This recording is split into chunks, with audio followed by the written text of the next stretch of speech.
In this next example, we're going to do another direct proof. So we're going to basically, again, be showing that P implies Q. We're going to assume that P is true and show that Q follows, again, using the definitions of what it means for n to be even or odd. For this example, we're going to prove that if n is odd, then n squared plus 2 is odd. So because we're squaring n, it's going to be just a little bit more algebraically difficult, but the process is the same. So we start again with our assumption. We are going to assume in this case that n is odd. And then we're going to show that n squared plus 2 is odd as well. Okay?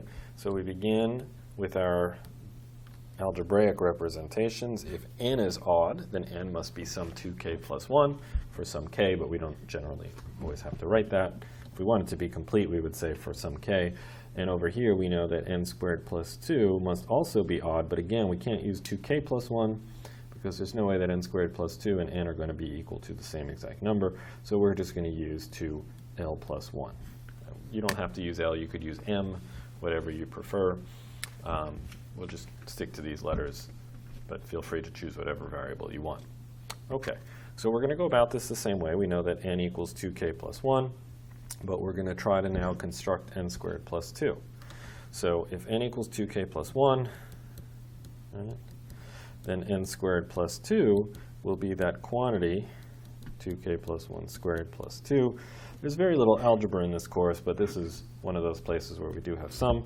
You need to be able to expand 2k plus 1, the quantity squared. Now, as tempting as it is to just square the 1 and square the 2k, we know we can't do that. What it means to square an expression in parentheses is to multiply 2k plus 1 times 2k plus 1.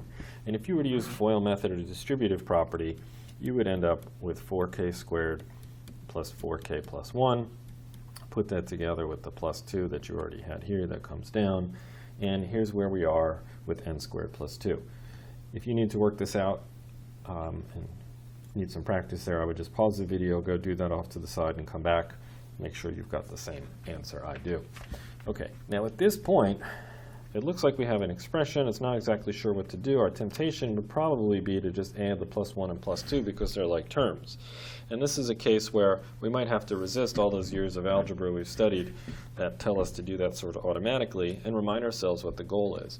The goal is to make n squared plus 2, which was what we have here, look like 2l plus 1. So we really want this plus 1 by itself. And if you notice over here,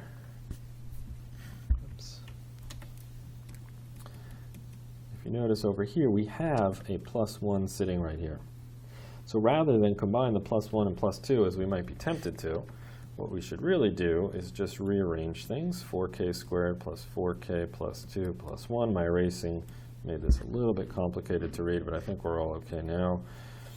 And now what we notice is that this part of the expression here is really a multiple of 2. We can factor a common factor of 2 out. And again, it doesn't really matter what we get on the inside as long as we know it's an integer. And anytime we do multiplying and adding or subtracting with integers, we still have integers.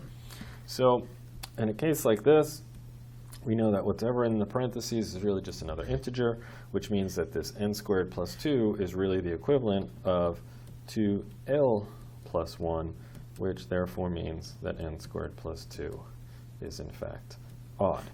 Okay. Now, there's all kinds of variations of these. These expressions could be anything. You could start with odd, showing that something is even. You could start with even, showing something is odd. There's no reason to try to memorize all those things. The way to go about this, the same way, write down what you're assuming, write down what you're showing, represent those algebraically, and then you should be able to follow the same basic strategy, either pull off a plus 1 or combine like terms and factor out a 2. And hopefully you should be able to get to the goal consistently with a little bit of practice. Okay? Now it's a good time for you to go try some of these from the homework, and we'll be back for the next video.